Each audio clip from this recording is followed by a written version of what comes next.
Found us. Welcome to show 738. Emil Amok's Takeout. I'm Emil Amok. My Takeout, my takes on all things considerable. This is our secret podcast. Why is it so secret, Emil? Why don't you want to see people do this? Well, listen to the whole show. You'll see why. No, we comment on the news. We try to do it every day. You know, when I was a big-time talk show host in Washington, D.C. and Sacramento and San Francisco, I thought, yeah, this is fun. This is like, instead of playing pickleball, you know, when I don't have a show anymore, I'll just go online, talk about the news. I've got news chops. I've got, worked in D.C., worked in Congress. Oh, not as a congressman. Don't have the money to work as a congressman, but I worked as a speechwriter, as a press secretary. So I'm into the season of politics, and we'll talk about that. We'll talk about that. We'll talk about how inflation is dead. We'll talk about what else do we have cooking for you today. Oh, you know, I've been mentioning that bomb talk, Elon and Donald Trump's bomb talk on Twitter, on X. Some people got it. Some people noticed it, but I want to notice it again today. And we'll talk about Captain Paul Watson. Okay, we'll talk all about that. But first, I want to mention. Oh, there. See, I got to fix this. There it is. I got to mention this show I'm doing. I'm doing a storytelling show because, you know, one of the things I did during COVID is I met a lot of other storytellers, like my friend Erin Hughes, a storyteller out of Austin, Texas. And she said, let's do this thing called Meeting the Perfect Stranger, where we talk and tell stories.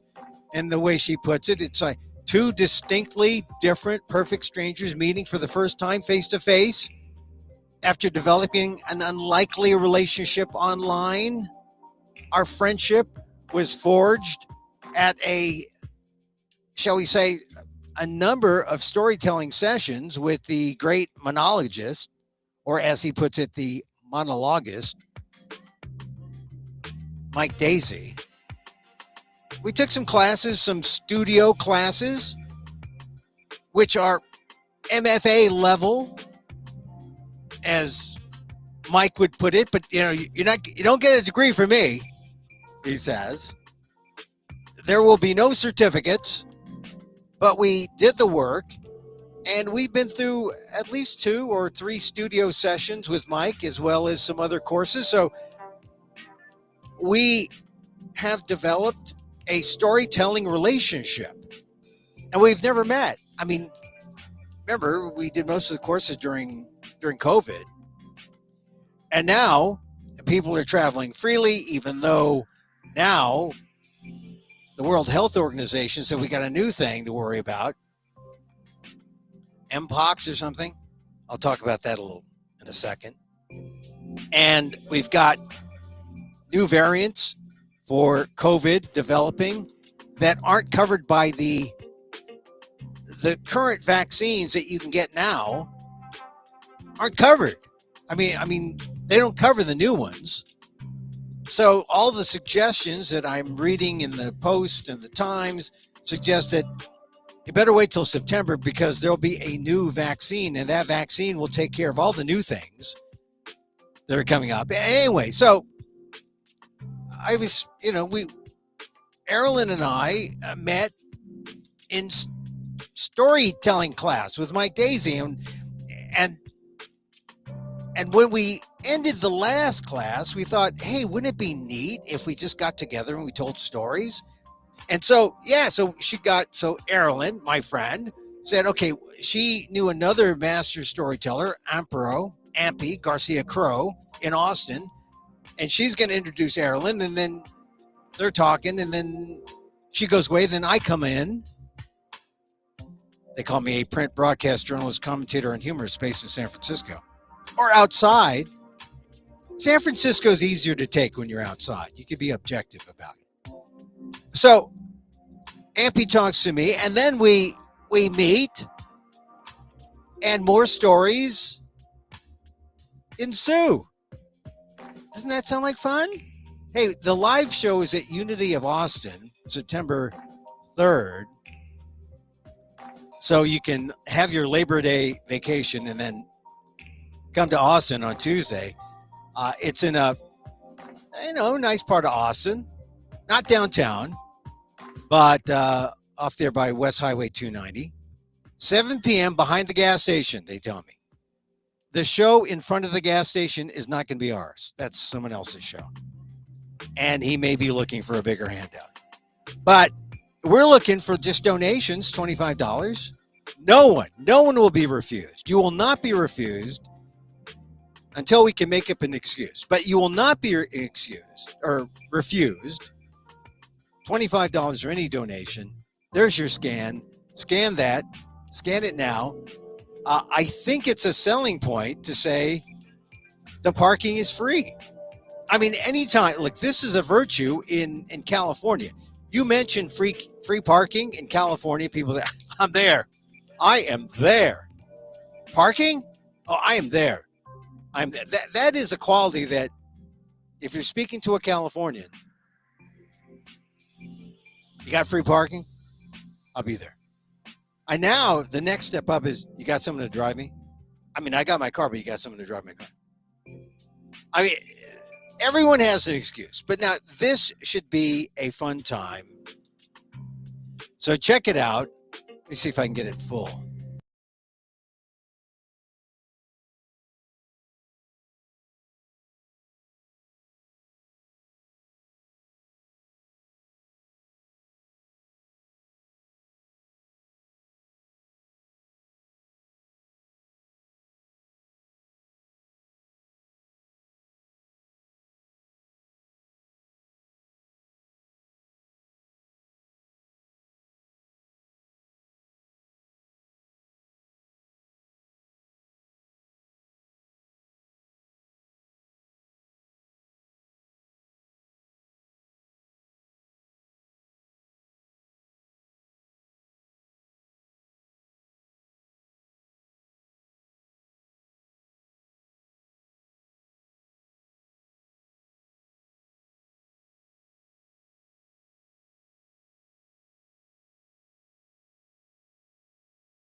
All we got is storytelling. Well, there I am. All we have is storytelling. All right. So now I have to get my swisher back. Let's see if I got my swisher. It should be this. Ah! Now that feels good. September 3rd, Tuesday, September 3rd. Catch it. Please come. Would love to see you. Okay. So today's show, I want to talk about Paul Watson. I did the PETA podcast. It's available wherever traditional podcasts are heard. Also available on the YouTube channel, YouTube at Emil Amok 1. Interesting to hear from Paul Watson because he is the guy who essentially made the phrase "save the whales" a household phrase.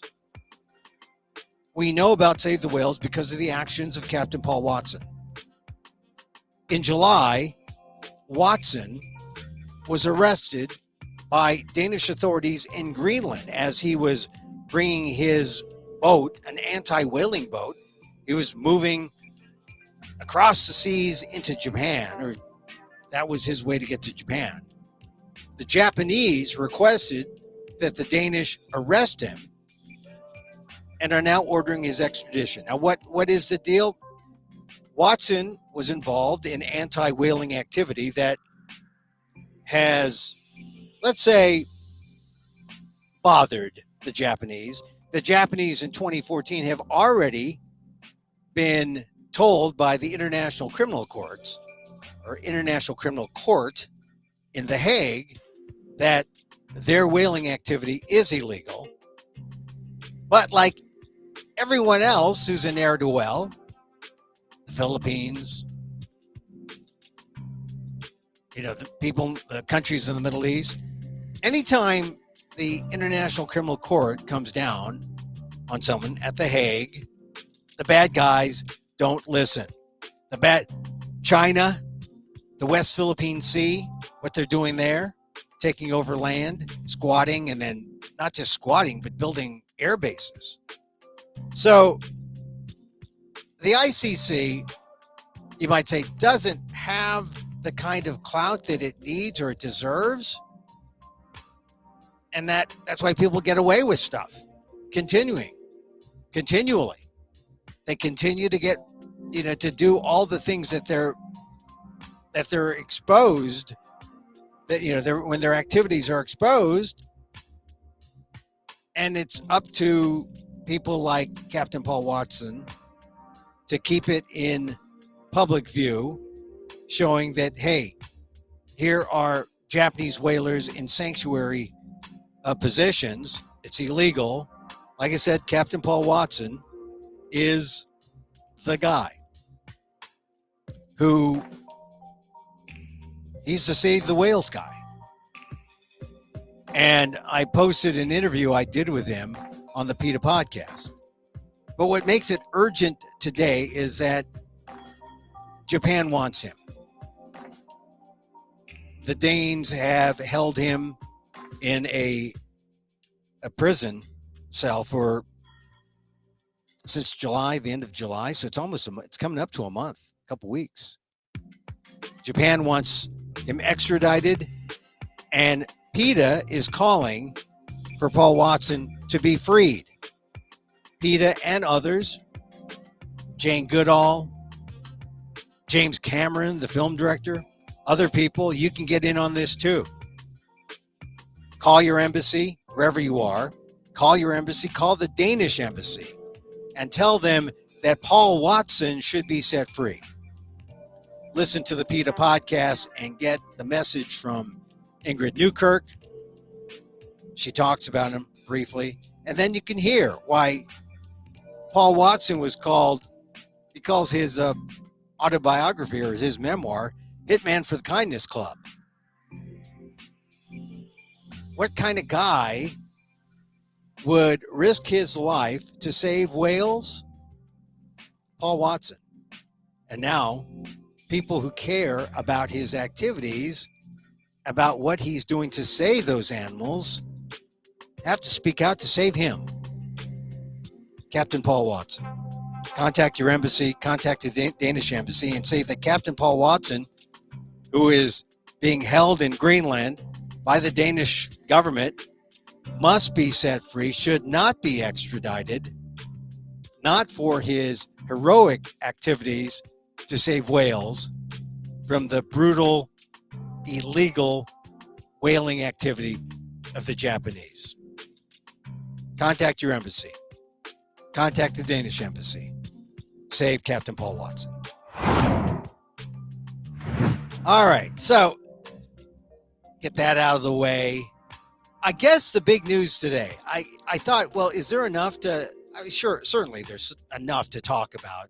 There's always stuff to talk about on the Kamala Trump part or the Walz Vance, but the big news is that the war on inflation is pretty much done. If you are complaining about inflation, in fact, you're not complaining about inflation, you're complaining about corporate greed. You're complaining about the corporates who are driving prices so high because they're not interested in giving you cheap, consumable, healthy food. They're interested in driving up profits. And if you've got to buy the food anyway, they're got the profits. They've got to make up for lost profits.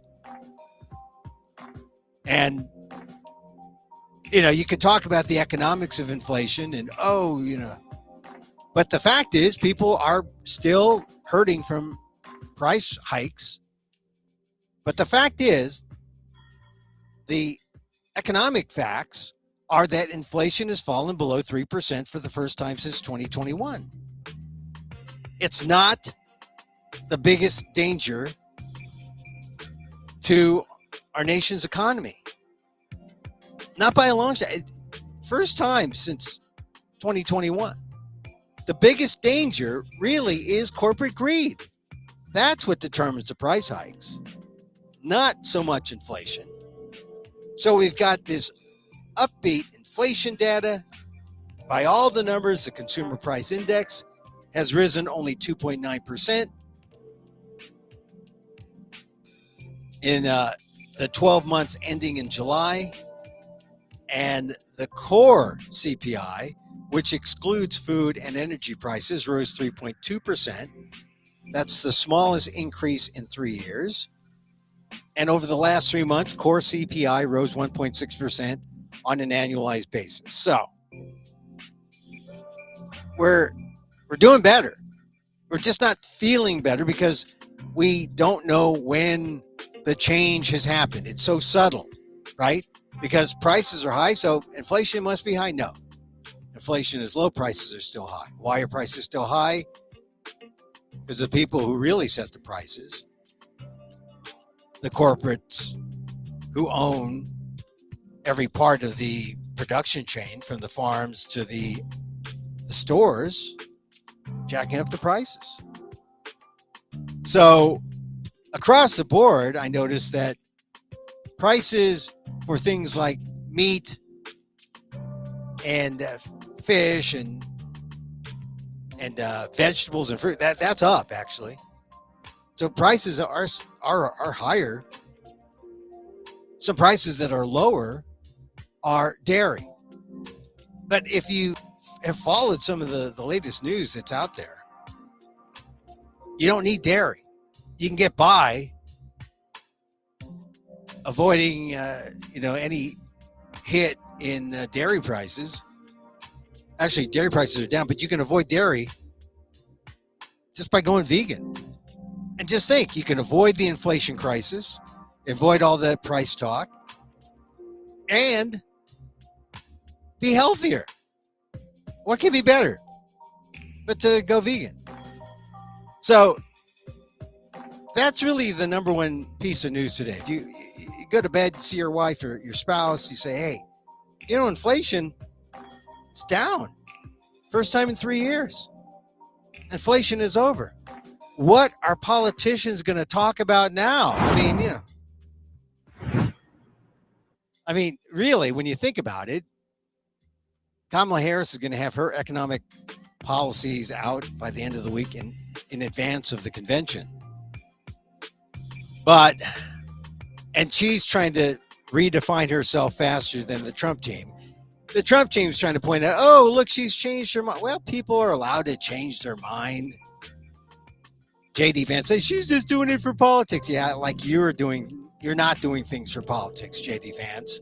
Calling Trump the American Hitler one day and the next day saying, oh, he's the greatest president. I'm proud to be his vice president. Come on.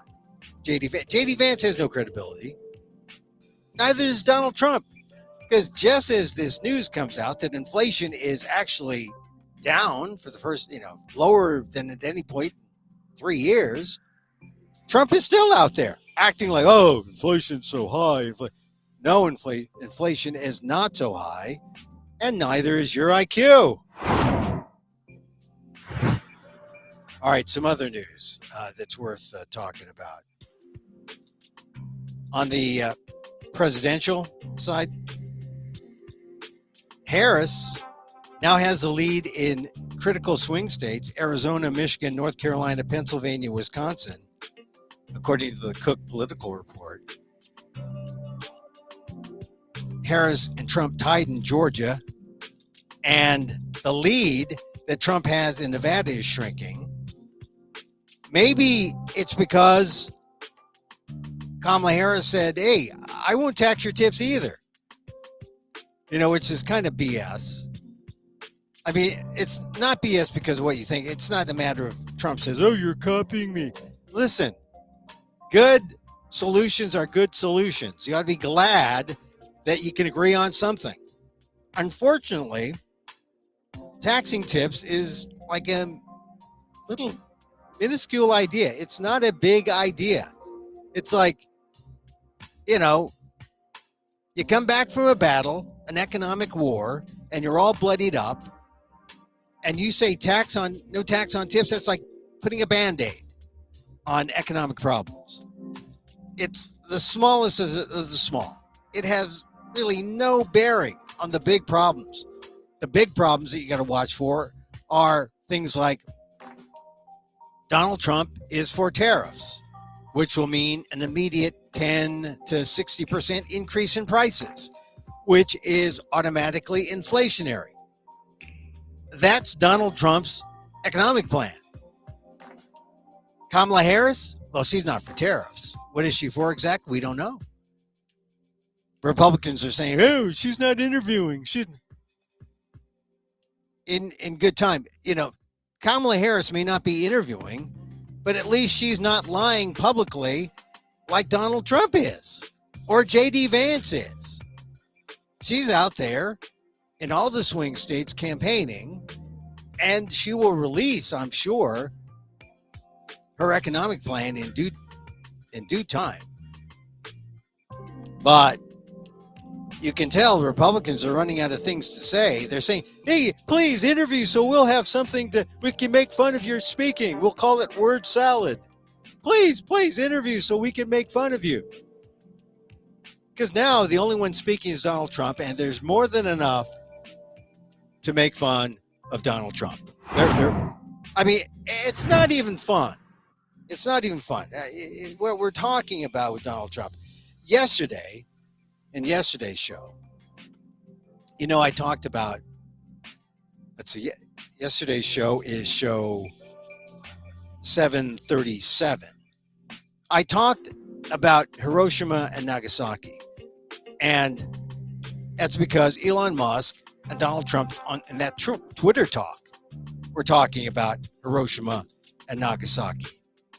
And it was really kind of hideous because you saw a side of Elon Musk come out that you probably knew already. But he said, oh, Hiroshima, Nagasaki, look, they're functioning cities now. It wasn't so bad. Oh, having Fat Man and Little Boy dumped on those two cities, not that bad. It was so bad, it was enough to end World War II. But here's Elon Musk showing his ignorance by saying, "Oh, it's not so bad at all, not so bad at all." And Donald Trump is not saying he's not saying, "Oh, you're wrong, Elon." He's just, you know, affable, going along. Oh yeah, nuclear bombs, nuclear power. It's all the same. It is all the same to a point. I mean, nuclear is almost nuclear, but then you use it for power and then you use it for bomb. That's where they diverge, and they're not really synonymous. So it kind of says something about Donald Trump and his intelligence. And given that Donald Trump is going to hold the nuclear codes if he becomes president again, is this the kind of guy that you want to give that power to as the president of the United States? I mean, really, honest. So the point I want to make today, though, I didn't bring it up yesterday because I was too lazy. Sometimes you're just too lazy. I don't want to be lazy today. Hiroshima, Nagasaki, no big deal. Let's look at what kind of big deal it was. The exact number of people killed by the atomic bombing of Hiroshima on August 6, 1945 is unknown, but estimates range from 90,000 to 210,000. That's quite a range. You take it low, it's 90,000, just Hiroshima. They know that 78,000 were killed instantly by the bomb's blast, which created a fireball 280 meters in diameter and heat rays that reached temperatures of more than 3,000 degrees Celsius. 78,000 killed instantly. And we know that 140,000 are estimated to have died by the end of 1945, including those who died from radiation, sickness, burns, and other injuries over the next 2 to 4 months. So you've got that range 78,000, were killed instantly. The median range 140,000 and 200,000, which is the high estimate from different sources about all the different ways that people can die, both immediately and post the bomb blast at Hiroshima. So that's just Hiroshima. You got 200, as many as 200,000. Just wiped out. Elon Musk thinks that's no big deal. No big deal. Oh, they're functioning cities now. Yeah, like nearly 80 years later, functioning cities. How many generations? 3-4 generations later, and 200,000, up to 200,000 deaths. This is Elon Musk. You really want to buy a Tesla? You really want to buy? I mean, I feel bad that I'm on Twitter. I heard someone say today, I still call it Twitter. I feel bad I'm on X. I heard someone say today, oh, well, maybe he'll sell it because he'll get bored with it. And then it will be the same thing. I don't know. But this is the guy you're enriching when you buy a Tesla. This is the guy who is giving tens of millions of dollars to Donald Trump each month. And he gave that X conversation that didn't start out well and ended up worse when they actually started talking. And you could pick out anything. The mainstream media, they're picking a lot of different things. The unions are upset by something that Musk said. I'm upset by this Hiroshima Nagasaki thing because the deaths in Nagasaki, I mean, that was not a minor thing. 3 days after after Little Boy was dropped on Hiroshima, Fat Man was dropped over Nagasaki. And there, over the next 2 to 4 months, the estimates are that 90,000 to 166,000 people. 60,000 to 80,000 people in Nagasaki were killed. So add 60 to 80,000 to the 200,000 and nearly 300,000 in all. Immediately and then in the months after the bomb blast. And once again, go back to what Elon Musk was saying. No big deal. Really, not a big deal, he said. I'd wonder about the safety issues of a Tesla put out by a guy who thinks, oh, Hiroshima and Nagasaki, no big deal. Oh, yeah. Yeah. I'd wonder how safe those Teslas are, really. I'd wonder about enriching a guy who's trying to make money on the Tesla he sells to you. Just something I had to get off my chest about that comment that Elon Musk made the other day. So there, we talked about Paul Watson, we talked about inflation, we talked about Hiroshima and Nagasaki. So we'll end the show there. Back again tomorrow. Hey, don't forget this show I'm doing.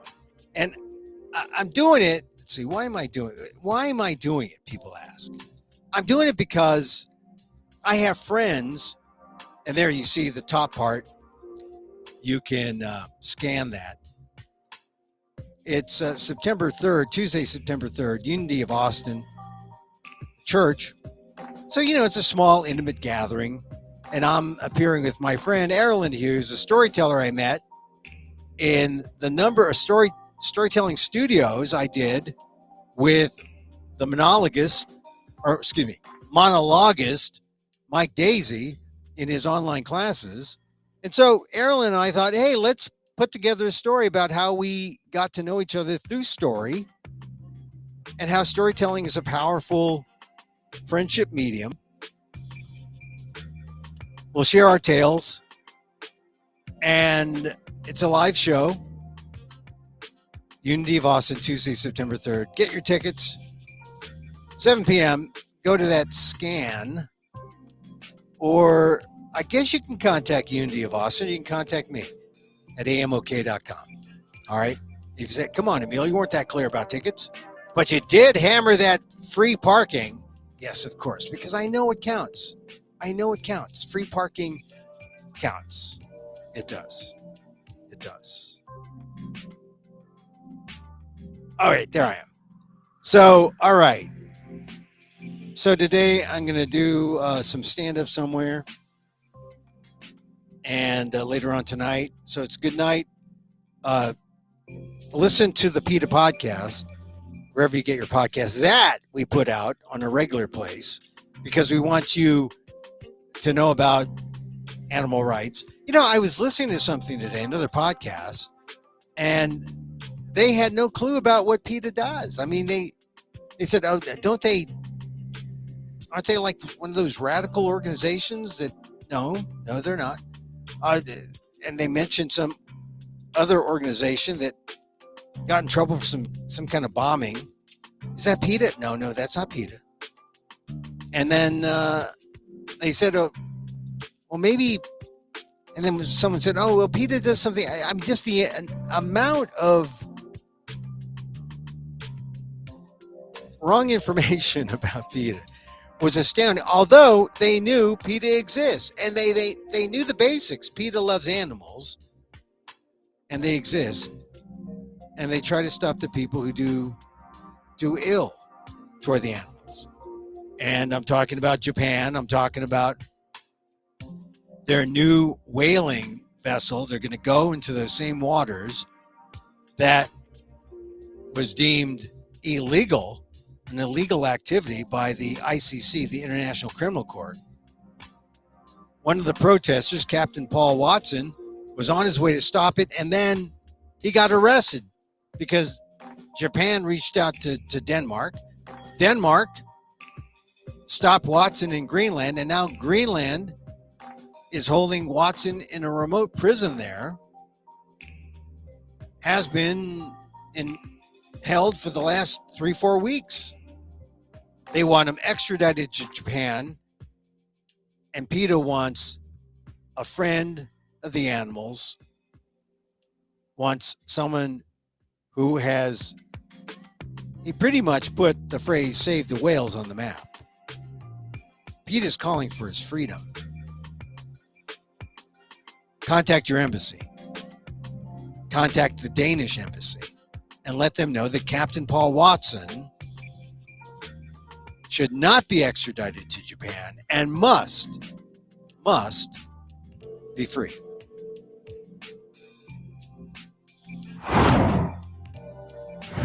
All right, that's it. That's it for our show. Back again tomorrow. We'll see what happens. It's Wednesday. I tell you, I'm doing breakdancing. It's more like fake dancing. Fake dancing. It's the Olympics. It just got me all excited. They're breaking don't call it. And my friends in the know say, don't call it breakdancing, Emil. It's breaking. Yeah, and I'm faking. Breaking. I'm faking. You got to be fit to do those dances. Spin on your head. Do a pose. I mean, I'm good. I'm good with the vertical. Lousy with the horizontal. All top rock. All top rock. No bottom rock. All right. We like to end with a little meditation.